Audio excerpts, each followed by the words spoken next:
Assalamualaikum warahmatullahi wabarakatuh.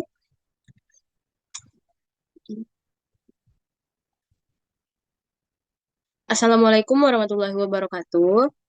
Perkenalkan, nama saya Sukma Fidianti dengan NIM D10512011047. Jadi di sini saya akan mempresentasikan hasil kerja saya, yaitu tentang pengelolaan buangan industri, khususnya industri monosodium glutamat.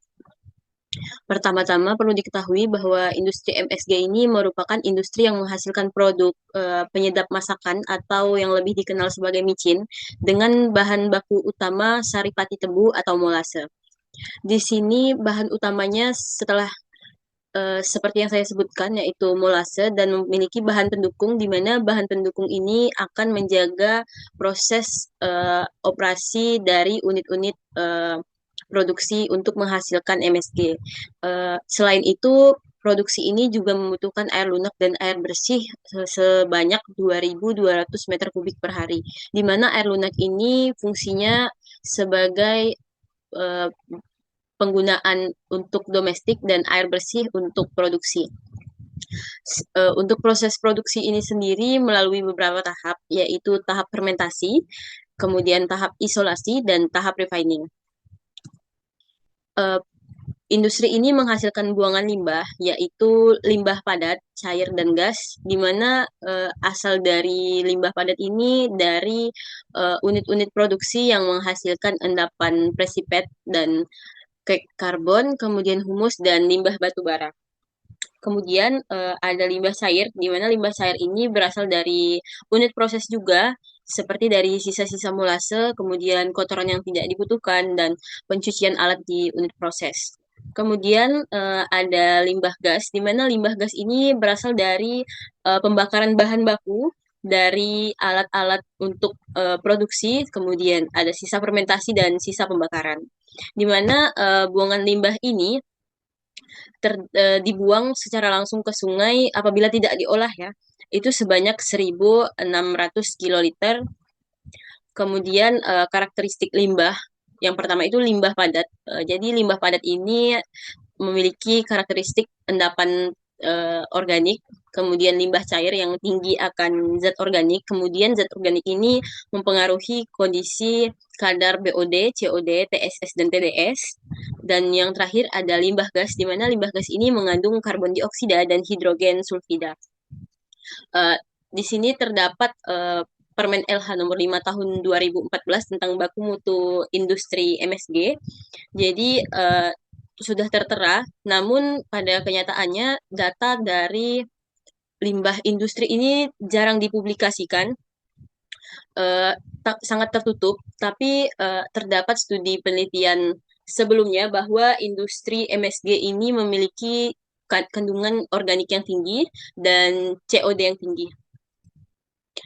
Sehingga dapat kita lakukan pengolahan limbah padat. Yang pertama itu eh, dari hasil-hasil produksi terdapat endapan CaSO4, kek karbon dan humus, di mana bahan-bahan ini tinggi akan unsur unsur nitrogen dan fosfor dan dapat digunakan kembali sebagai kompos dan TSP.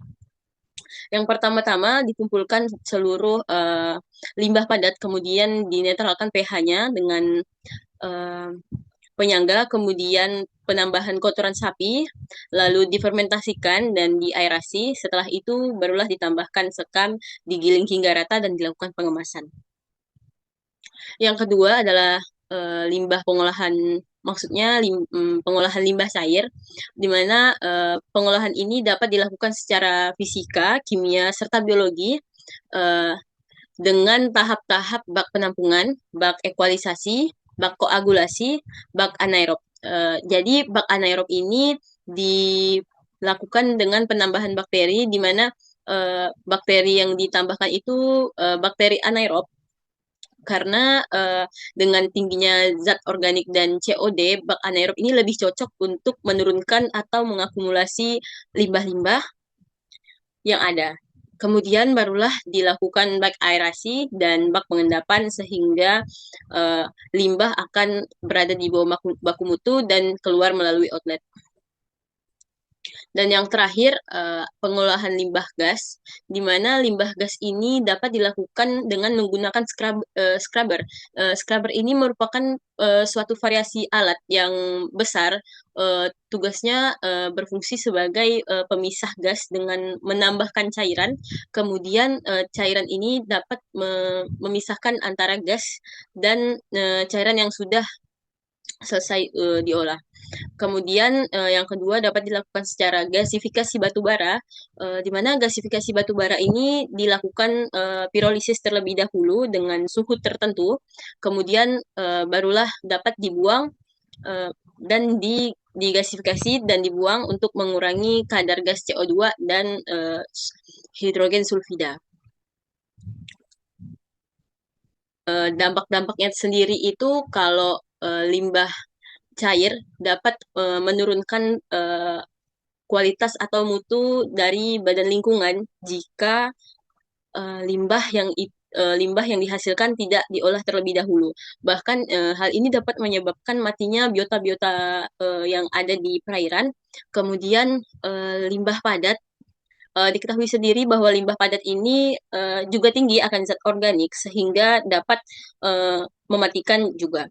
Kemudian limbah gas ini dapat berbahaya dengan jumlah 0,05 ppm, sedangkan jumlah gas yang tinggi itu sekitar 500 ppm dapat menyebabkan kematian. Jadi sekian dari presentasi saya. Mohon maaf atas kekurangannya. Wassalamualaikum warahmatullahi wabarakatuh.